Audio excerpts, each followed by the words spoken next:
That's ale yeast.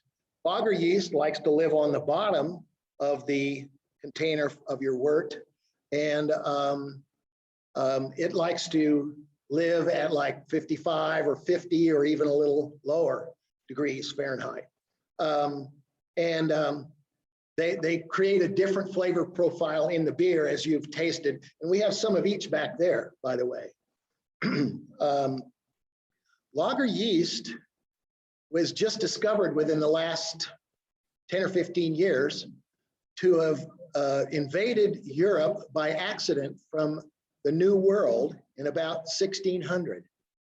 It originated naturally and somewhere in Central America and was accidentally transported back to Europe. And yeast, always looking for somewhere to live like a microorganism does, invaded the breweries in Germany, even though Germany wasn't one of the colonial powers at that point. So for a long time, the lagers in Germany were a mixture of the ale yeast and the lager yeast. At the time of the Industrial Revolution, then they were able to purify the lager yeast, and that works really great for the German styles of beer because for maturing, in those days, they were kept in caves to get that temperature down to mature the beer, to age the beer. A lager is usually aged 6 or 8 or 10 or 12 or even 18 weeks. An ale is usually ready to drink in about 2 weeks. So those are the differences between those two. So I could go on and on and on, but I think maybe I've gone on long enough. So anybody have any questions?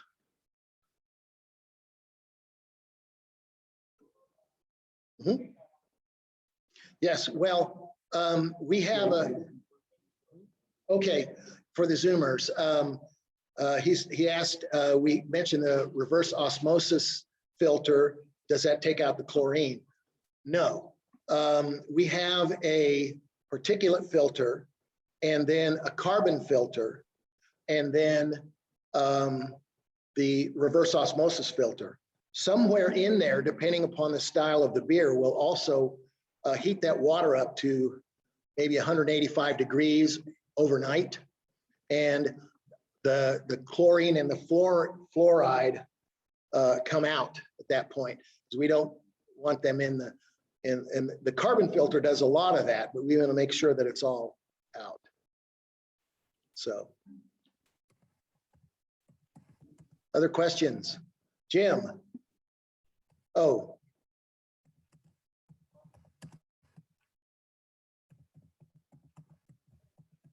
Mm-hmm. Well, it's kind of interesting in 14, I think it was, my niece was a intern at the zoo getting her biology degree from Fort Hays State. And she said, those tigers are so great, so nifty. They do such a good job. Your company is has tiger in the name. You should be sponsoring them. So I got a hold of Brendan, and the rest is history. So the Tiger Bite IPA is which is back there, is the beer that sponsors the Sumatra Tigers at the Topeka Zoo. And so from every pint, it's 25 cents of that goes into the fund that then we write a check to the zoo every month, and very happy to do so. And a lot of that money, maybe all of it, goes to Sumatra, to a ranger who is in the field preventing the illegal killing of the tigers in the wild. So I don't know how much you know about it, and Brendan should, hopefully he's been up here and spoke to you about all of this, but the Topeka Zoo belongs to a nationwide organization to preserve the Sumatran tiger species. And so that's why the first litter of cubs were here when were they born in 14 or 16? I think it was 16. And so they were 3 girls, and they have all been sent to other zoos for breeding purposes. There is a PhD at the University of Minnesota who has all their DNA and all their family trees. And so she will say, take this tiger and send it over here, and take that one and send it over here. So, and the whole concept is not who owns the tigers, but who's caring for the tigers. So, and I think, correct me, but I think right now we have 5 tigers at the Topeka Zoo.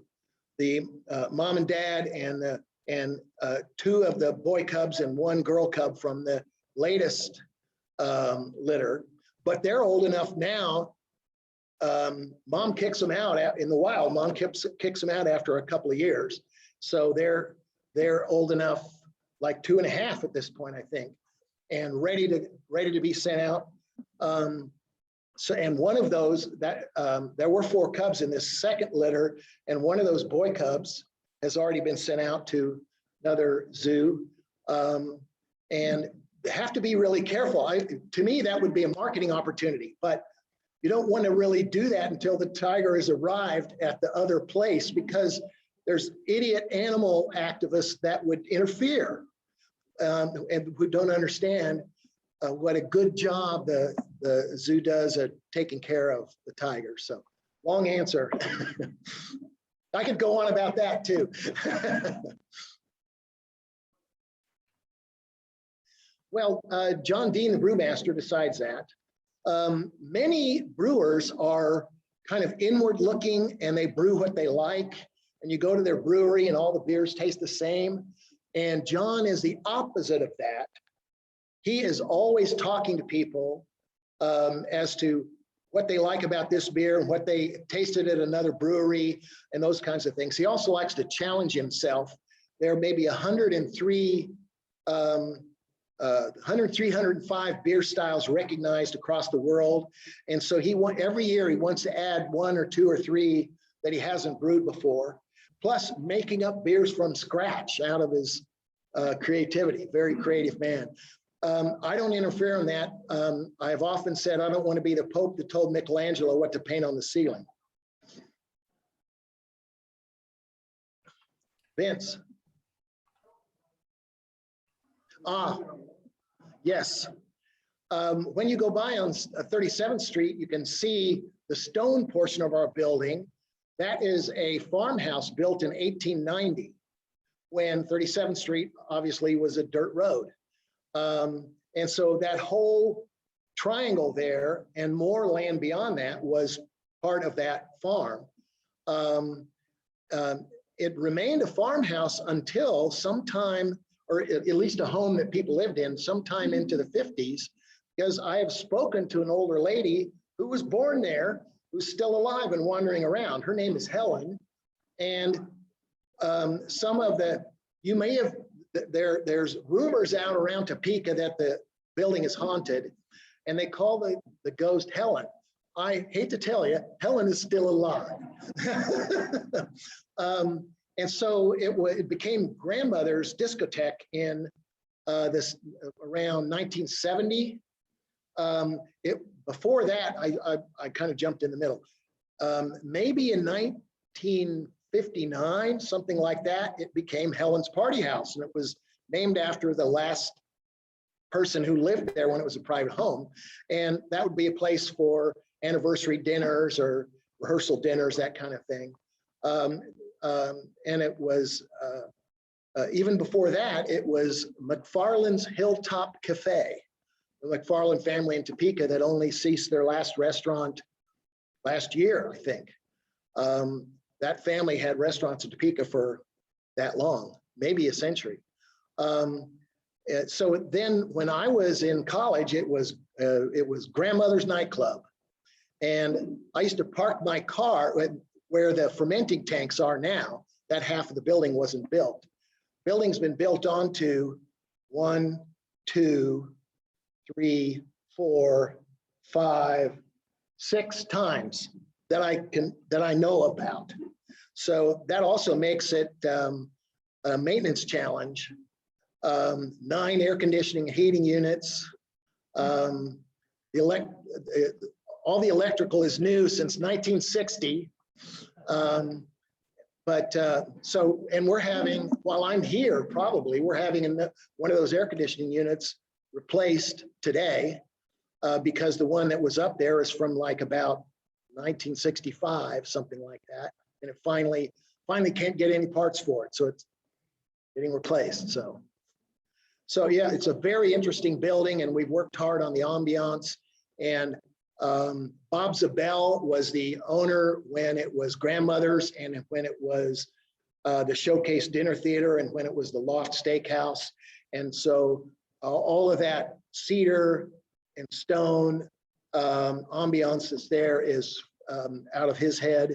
Part of it was that cedar was the cheapest wood at that time. Now it's among the most expensive.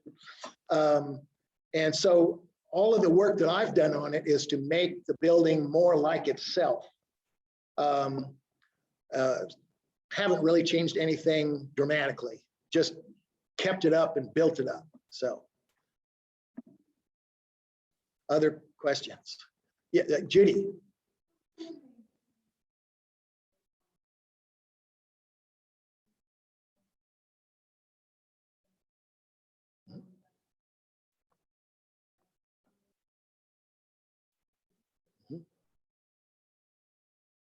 Yeah.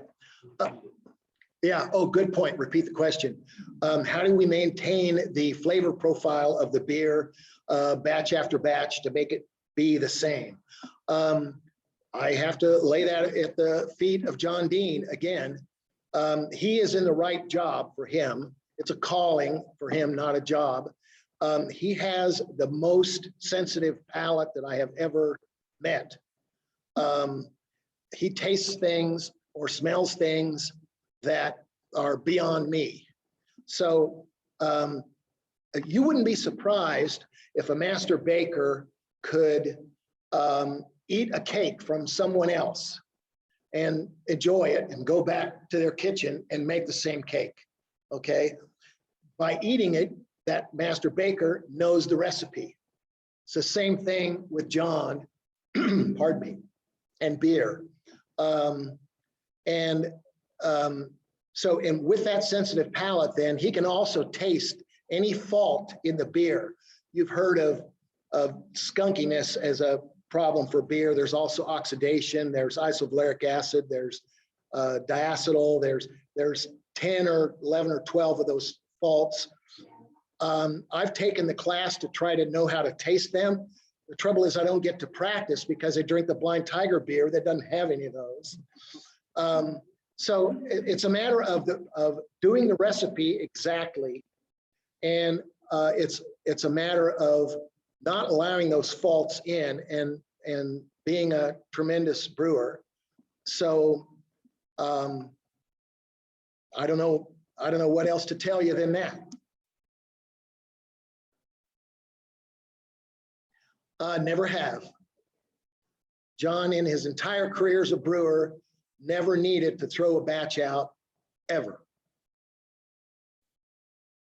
That is a tribute to a brewer because even on national programs about craft brewing, you'll see somebody occasionally have to open that valve and pour it down the drain. Yeah.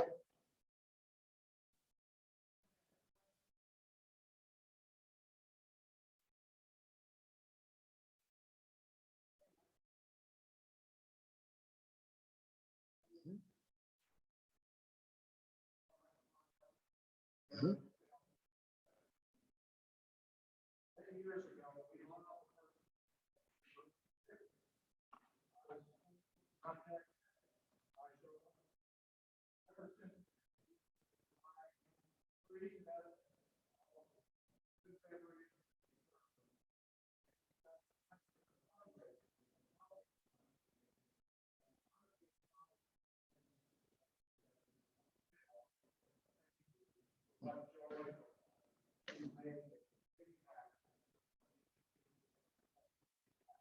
Thanks.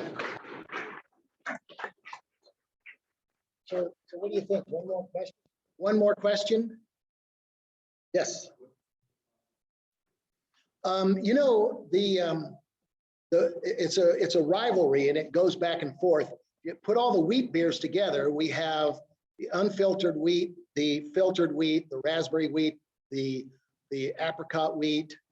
So that's all the same batch. It's just a matter of what you do with it afterward. So that's one of the most popular. And then the IPAs.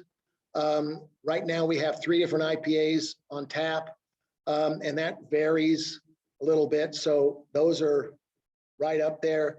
The Maibach, because it's maybe our best known beer because it has all those awards and it's got all that publicity, is right up there.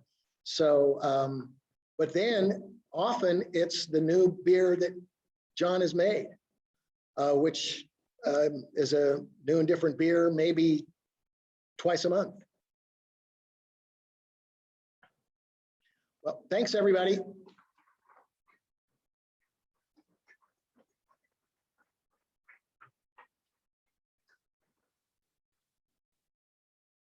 I said before, I like leaving a meeting knowing something I didn't know before. I do know some new things about here.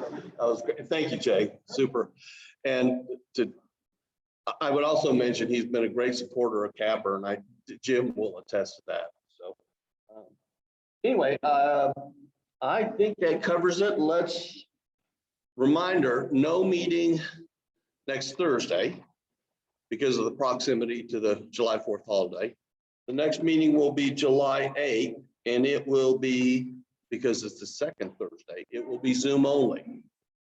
And our speaker will be Barbara Waterman Peters, and the topic is Topeka Parks projects. And with that, and again, remember, oh, Jim?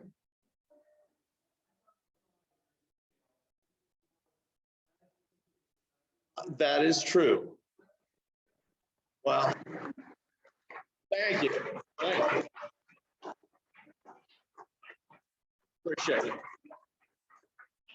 I must admit, when I got the phone call from Grant Glenn about 3 years ago, I said yes, not knowing this would happen. So it's been a challenge, but it's been very rewarding. So thank you.